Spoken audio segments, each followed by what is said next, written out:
I just made this killer recording for you, and when it was time to render it, I realized I hadn't had the microphone on.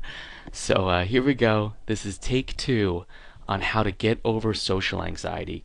And it's a far more common question than most people realize. And the key is to start small, but face your fears. And by doing so, the anxiety, it goes away after a while. I know that sounds way oversimplified, so I'm going to make a little analogy. Imagine you have a beautiful garden with hundreds of different flowers and a perfectly mowed lawn. Well, having a perfect garden, it takes time and effort, and it's not an easy thing to maintain. If you didn't go out and work on this garden every day, the grass would get long, the flowers would wilt, and the weeds would grow through. So you're kind of like this garden. You could be a beautiful garden, but you have to tend to your fears and not run from them. I often like to make this analogy of a caged bird. Your anxieties, they're like, or your anxiety, it's like this caged bird inside of you. And it needs to constantly be reminded to keep quiet. You cover it up with a blanket, which I guess symbolically is, the strategies and techniques that you're implementing against your different anxiety triggers.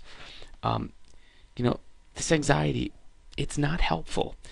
And in time, you will be able to sort of quiet down, its mutterings, for lack of a better word, and let this bird essentially fly away. And one of the ways to start doing this is by recognizing your thinking style. So I'm going to tell you about different styles of thinking, because we're not all the same. And by no means am I going to be able to show you every single style of thinking, because that would be infinite. But I'm going to show you some categories here that you may fit into, and knowing how to sort of read your style of thinking is going to help you transform your social anxiety.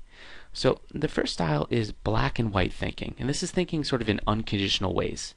So for example, let's say you were trying out for this local sports team, and you did your best during the tryout. You really did everything you could. But then there were moments where you were like, I probably could have, done a little better during this part of the tryout. And for that one brief moment where you maybe saw you weren't perfect, you immediately consider yourself a total failure. I mean, the whole experience just, nosedives for you. And at that one moment, you're really flipping in between this black and white style of thinking in terms of anxiety. Overgeneralizing is pretty common. Let's say you went to the mall and you spoke to a cashier who you considered cold or unfriendly.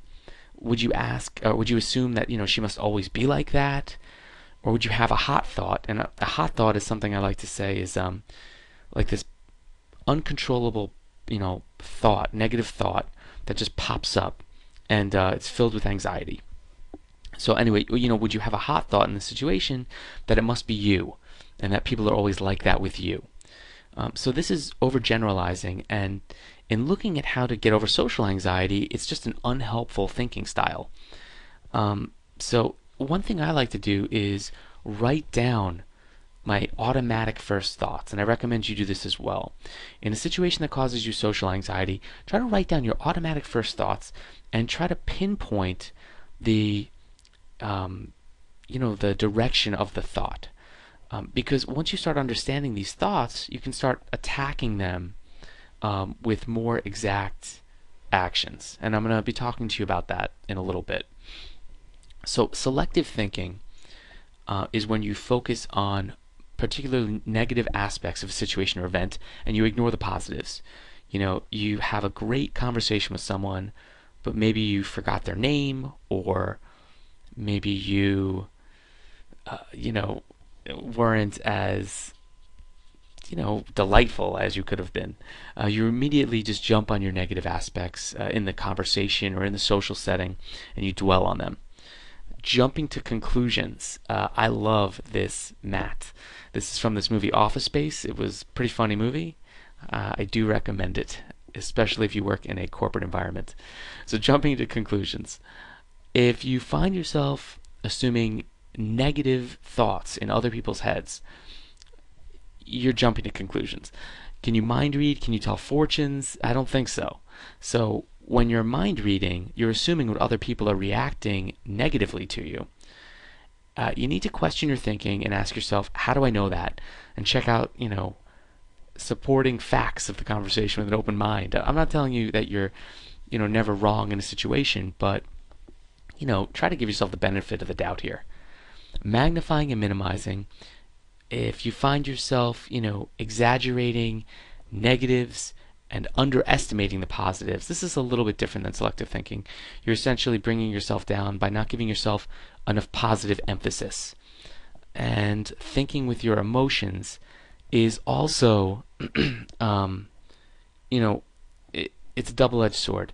You are going to have to think with your emotions a little bit in overcoming social anxiety, but this can really work against you as well if you're thinking irrationally. If your automatic thoughts aren't helpful and you're acting out these emotions, it's going to make social anxiety worse. I'd like to invite you to check out my free video series at socialanxietyfix.com right now. I suffered with this for a while, and it took me 11 years to figure out how to specifically attack my social anxiety. And really, I created these actionable items, these actionable tasks that I could go through to make real progress, and progress that I could measure. So I want to show you how to do that right now at socialanxietyfix.com with a free video series that I have for you. So check it out, and I'll see you there. Bye.